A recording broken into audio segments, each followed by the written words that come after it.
Have you ever loved someone so deeply that letting them go felt like cutting off your own oxygen? You told yourself it was real. You told yourself it was love. But deep down, it was pain. You weren't holding on to a person. You were holding on to the wound they created in you. And somewhere along the way, you started calling that wound home. The truth is devastating, not because it's complex, but because it's so simple. You're not in love. You're addicted to a feeling that once made you feel alive, even if it's been killing you ever since. That ache in your chest when you think of them, that tightness in your throat when you remember the last words, the last look, the last time you hoped they would change, that isn't longing. That's withdrawal. You are chemically, emotionally, and spiritually dependent on the very thing that broke you, and no one taught you how to stop needing it. Carl Jung warned us long ago, people will do anything, no matter how absurd, to avoid facing their own souls. And that is exactly what you're doing. Instead of looking inward and facing the raw truth, that your attachment is rooted in unresolved pain, not genuine connection, you keep replaying the story. You romanticize the chaos. You tell yourself they had a good heart. You blame the timing. You rewrite their cruelty into confusion, their silence into mystery, their betrayal into tragedy. But the tragedy isn't them. The tragedy is you, still defending a love that only ever existed in your imagination. You've mistaken suffering for depth. You've mistaken survival for passion. And now you're lost in a loop, chasing the ghost of something that was never real in the first place. Let me tell you a truth most people won't. Real love doesn't make you anxious. It doesn't keep you waiting. It doesn't make you question your worth or convince you that you have to earn someone's affection by bleeding for it. Real love doesn't need to be chased. It arrives. It stays. It doesn't punish you for having needs or boundaries. And if what you experienced wasn't that, then you weren't loved. You were used. You were a source of supply for someone who never planned to pour anything back into you. But your nervous system doesn't care about logic. It only remembers the high, that rush of adrenaline every time they texted back, the butterflies when they gave you just enough attention to keep your hope alive, the dopamine hit when they apologized after hurting you. Again, your brain became wired for the cycle: pain, relief, silence, intensity, starvation, crumbs. And now, even though you're drained, even though you know it's wrong, you crave it. That's not your fault. It's trauma, but it is your responsibility to break the cycle.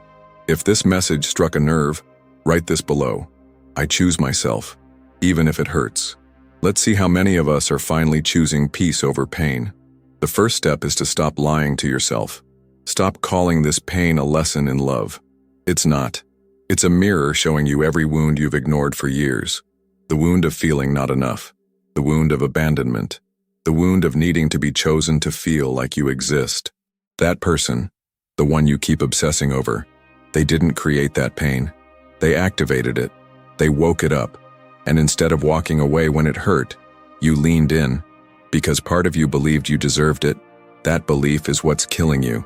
And it's subtle, isn't it? It disguises itself as loyalty, as strength, as forgiveness. But what you're really doing is self-betrayal in the name of love. You're staying in a prison where the door has been open all along, because the pain is familiar, and the unknown isn't. So you keep revisiting old messages. You keep watching their stories. You keep fantasizing about a version of them that never existed. And while you do that, your real life, your peace, your growth, your joy, is slipping away, day by day, thought by thought, memory by memory. But here's what you need to hear. You can love someone and still walk away. You can grieve someone and still know they were never right for you. You can miss what you imagined and still choose to protect your soul. This is not about forgetting them. It's about remembering yourself. Carl Jung believed that healing begins the moment we confront the illusions we've built to survive. And that's exactly what you're doing now.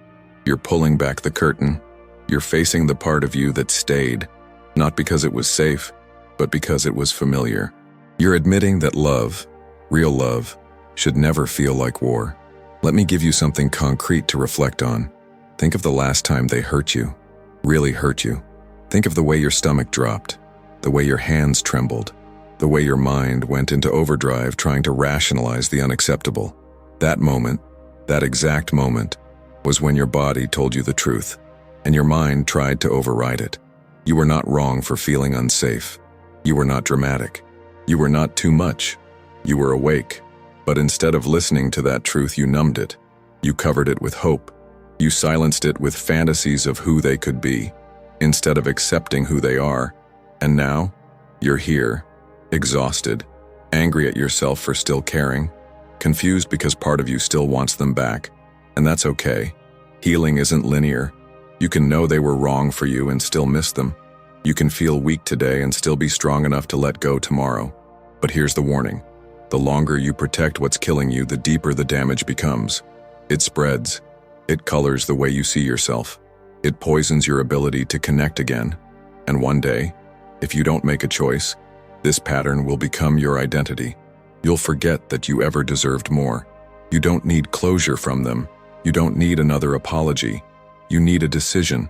A quiet, radical, internal decision. I will no longer fight to keep what's breaking me. That decision is the beginning of everything. It's the line in the sand between who you were and who you're becoming. It's the moment where the story stops being about them and starts being about you. In the next part, we'll explore the false self you've built around this pain, the identity you protect because you're afraid of the emptiness underneath. And we'll begin the hardest work of all, learning how to live without the mask that once kept you safe, but now keeps you small. Are you ready to see who you are without your suffering? Let's go deeper. You've spent so long pretending to be okay that you've started to believe it yourself. You show up. You smile. You say the right things. You nod when people talk. You offer advice. You keep everything functional, organized, composed. On the outside, you look like someone who has it all together.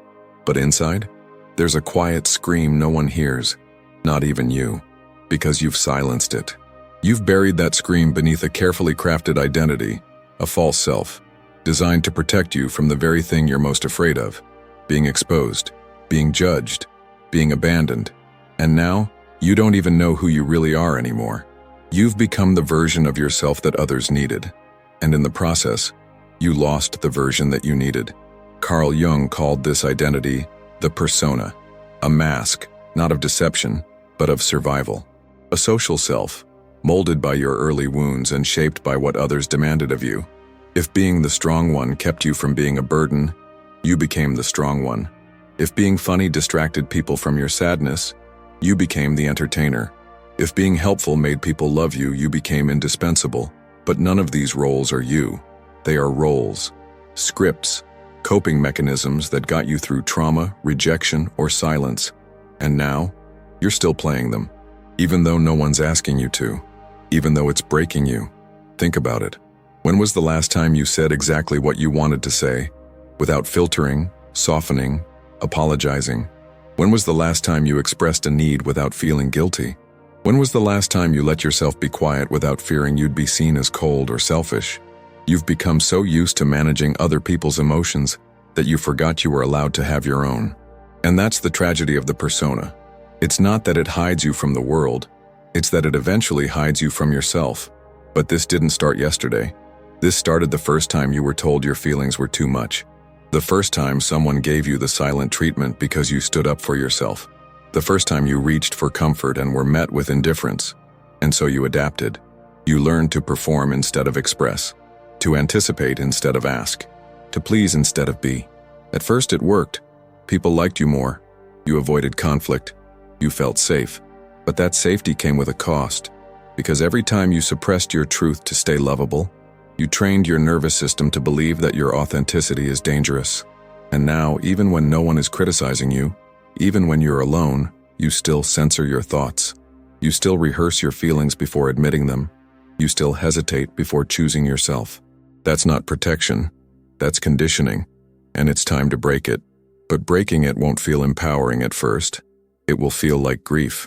Because you're not just letting go of the mask. You're letting go of everything it helped you gain. The validation, the acceptance, the illusion of control.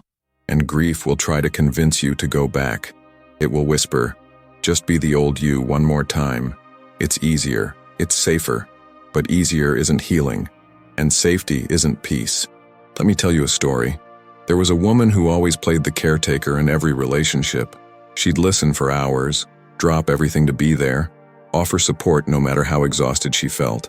Everyone loved her. She was admired. But one day, she realized something terrifying. No one ever asked how she was doing. Not because they didn't care, but because she never allowed it. She had built her worth around being needed, and the thought of being cared for felt foreign, uncomfortable, unearned. That's what the mask does. It convinces you that love is something you give, not something you're worthy of receiving.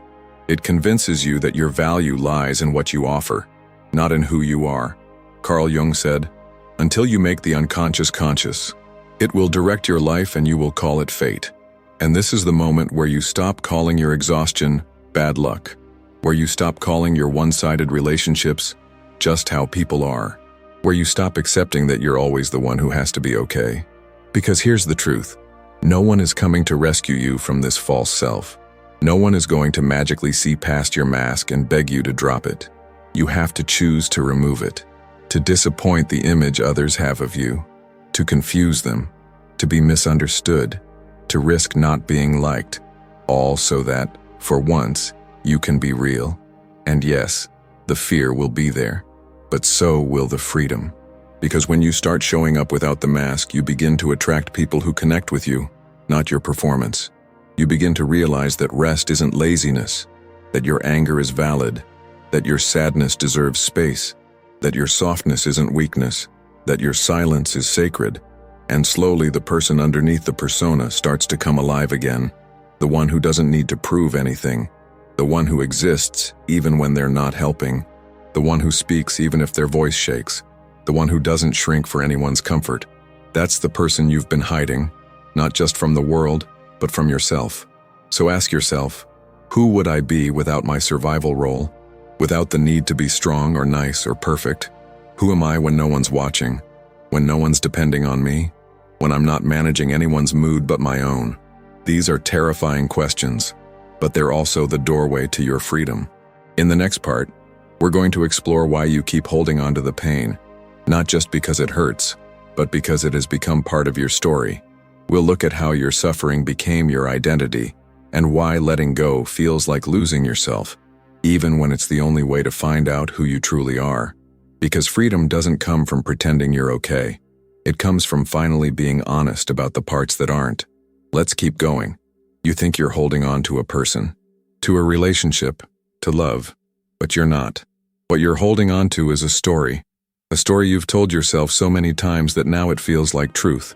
You've memorized every chapter, the way you met, the way you laughed, the potential that was never fulfilled. And every time the pain resurfaces, you don't just feel it, you narrate it. You go back to the beginning. You edit scenes in your head. You rehearse conversations that never happened. You imagine a version of the ending where they finally understand you, apologize, and everything makes sense. But it never comes, because deep down, you don't miss them. You miss who you were when you were trying to save them. And that's what no one talks about. How addictive it becomes to live inside a narrative where you're the one who's always trying, always healing, always fighting for something more. That role gives you purpose. It gives you identity. It gives you a reason to keep waking up with hope, even if that hope is quietly destroying you. Carl Jung understood this with brutal clarity. He believed that the unconscious mind holds the stories we're too afraid to confront, and so we project them onto others. We turn our unresolved wounds into romantic myths. We stay attached, not because of who they are, but because of what they symbolize. The parent who never truly loved us, the friend who betrayed our trust, the early heartbreak that taught us love equals pain. Have you ever protected something that was actually destroying you? Share your story in the comments. Your truth might be the light someone else needs right now. So you tell yourself, I can't let go because I love them. But what you really mean is, if I let go, I'll have to face the emptiness they helped me avoid. Because even in pain, there's familiarity. And for many of us, familiarity feels safer than freedom. That's why you keep the pictures, why you reread the old messages, why you refuse to delete their number, just in case. It's not about them. It's about the comfort of the known, about keeping the story alive. Because if it ends, what comes after? The truth is, your attachment isn't to the person. It's to the version of you that existed when you still believed it could work, when you were still fighting, when you still had hope. And letting go means grieving that version of yourself. not just the relationship. And that's a much deeper kind of loss. Let me show you how this works in real life. A man spends years in a toxic relationship. She belittles him, ignores him, cheats on him. He knows it's wrong. His friends tell him to leave. But every time she calls, every time she says, "I miss you," he goes back. Not because he believes her, not even because he loves her anymore, but because for years he built his identity around being the one who stayed, the one who endured, the one who proved that love can conquer all. If he walks away now, it's not just the end of the relationship, it's the death of the narrative that kept him alive through all that pain. And that kind of death feels unbearable, because without it, who is he? This is the trap, the myth of the loyal heart, the addiction to suffering that looks like devotion, the belief that you're stronger because you're still standing in the middle of the fire. But strength isn't staying in what hurts. Strength is walking away, even when there's no applause, no closure, no final chapter with neat answers. Jung said, "What you resist persists." And your resistance to letting go is the very thing keeping the pain alive. Every time you revisit the story, you're feeding it, giving it new life, carving it deeper into your identity.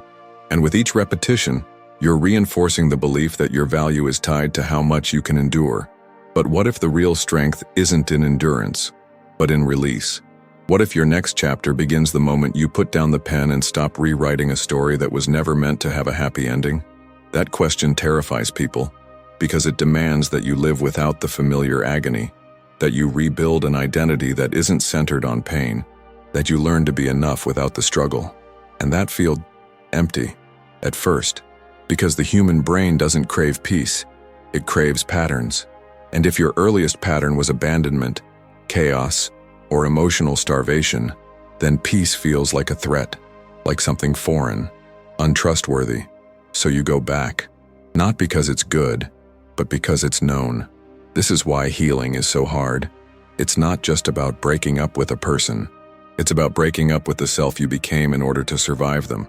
It's about losing the armor that made you feel safe, and admitting that underneath all your strength, you were just trying to be loved. But here's where everything changes.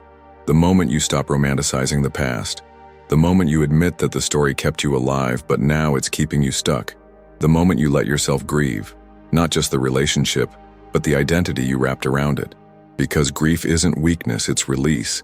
And on the other side of that release is clarity.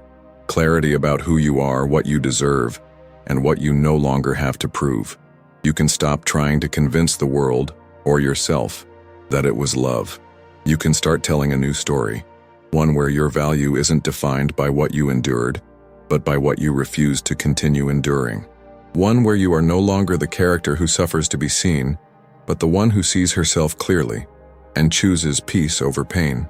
In the next part, we'll explore the silence you've been avoiding, the quiet space between endings and beginnings, the space where healing actually happens, and where most people run from because it feels too much like nothing.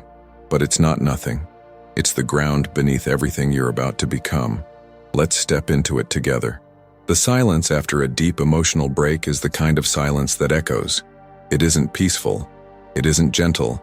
It's loud in ways no one else hears. It sits on your chest when you wake up. It follows you around in empty rooms.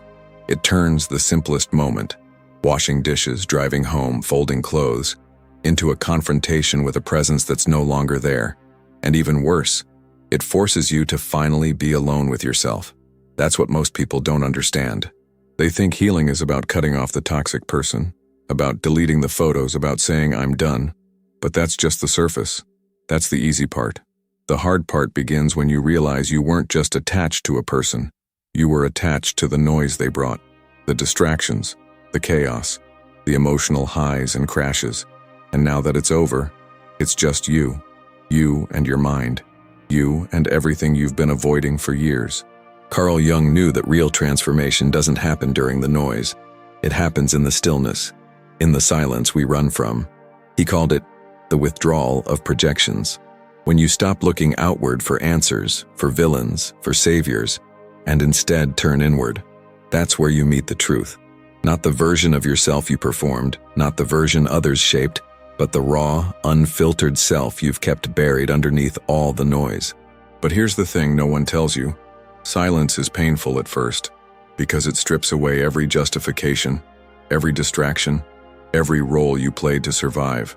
There's nothing left to hide behind, no one else to blame, and so you begin to feel everything you tried to escape. The grief, the anger, the regret, the shame, and perhaps the deepest pain of all, how much of yourself you gave away just to be loved. This is why healing doesn't feel like healing. It feels like dying. Because in a way it is. It's the death of the self you constructed to endure what hurt you. The death of illusions, of false hopes, of the fantasy you clung to for dear life. And as that version of you crumbles, all you're left with is space. Quiet, unfamiliar space. Most people run from it.